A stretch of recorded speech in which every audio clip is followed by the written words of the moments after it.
Okay, we're out in Williamsville here to one of the churches that they've never had gutters on this building. It's called their SCAF building, and you can see the damage that it's created because of the erosion that's happening here. Like I said, the gutters gracefully deliver the water to the ground. So what they have is there is a 1x8 fascia board that is gray, and on top of that they got a little bevel kick out and then a crown molding. So what we need to do is we need to remove that crown molding and that kick out, and then we need to block this out to at least 3 inches, from 3 inches more, and with 2x6s, and then might even go with a 2x8 because we're going to give them the option for gutter helmets. So we would need at least a 2x8 if they do the gutter helmet, because we have to do what they call a fascia mount on the gutter helmet. We won't go up onto the roof. This long section is about the only section that really, or this whole, this long section is a section that really won't need any helmet, but I'll have the numbers here for them to pick and choose. The rest of the building and then the one across the street should definitely consider helmets. So what we're going to do is these drain tile riser caps, we're going to take these old 2x3 sizes and put in 3x4 riser caps. This long gutter has 3 spouts. There's one in the middle, one on each end. Okay, that's actually a 3x4 there, so that one we won't have to change it. It's 2x3. Okay, you can see how the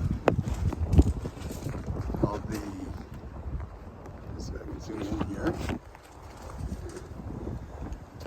Oh, come on, Kevin. Okay, so you can see how there's the crown molding that goes at an angle there, from the copper drip edge back to the wood. So we have to build that. We have to build that out and give us something plumb for the gutter to mount to.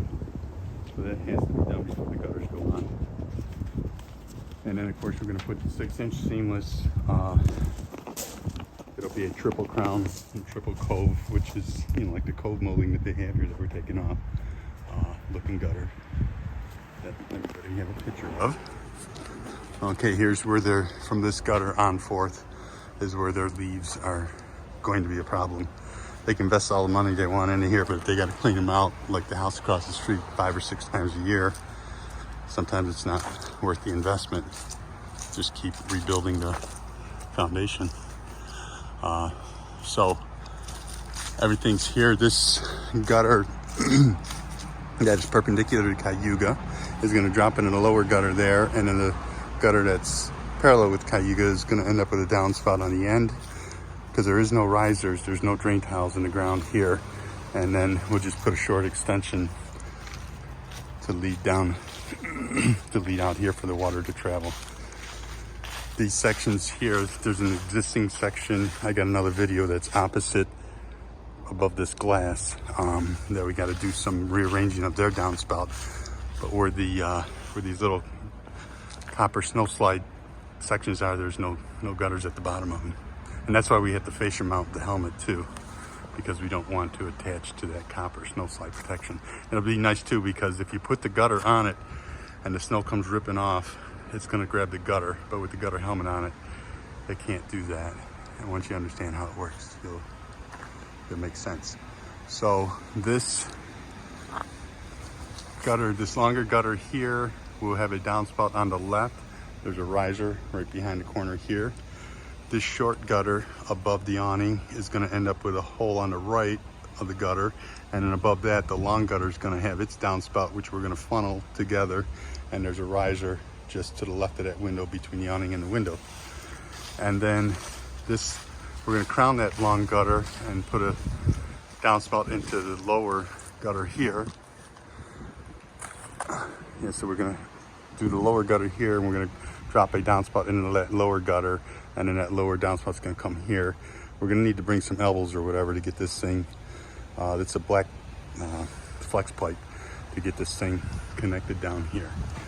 Okay, and then we're going to give an option for cleaning the entire church gutter system. We won't take apart any of their downspouts. The only thing we can do is run our small hand snake through these downspouts and let the debris fall down into the into the drain tiles. A lot of this you can't helmet, but you can put it. We've got a micro screen if that becomes a problem on the church. Over across the street on the rectory, there's some damage to the gutters that are over there. There's nothing else here on the church that we have to really point out other than all of the gutters got to be cleaned. They're really bad on the Milton side, really clogged up over there. See, the rectory is directly across the street there. We're gonna start another video to go do that. But these all get cleaned. Now some of these, anything here with a shingle roof, we can helmet. Anything without a shingle roof, we can use our micro screen. So I'm not gonna give the numbers on this. We'll wait till they digest the other stuff and go from there, because I'm not measuring these up. This is all just gonna be basically, I'll figure out the man hours to clean this and go from there. All right.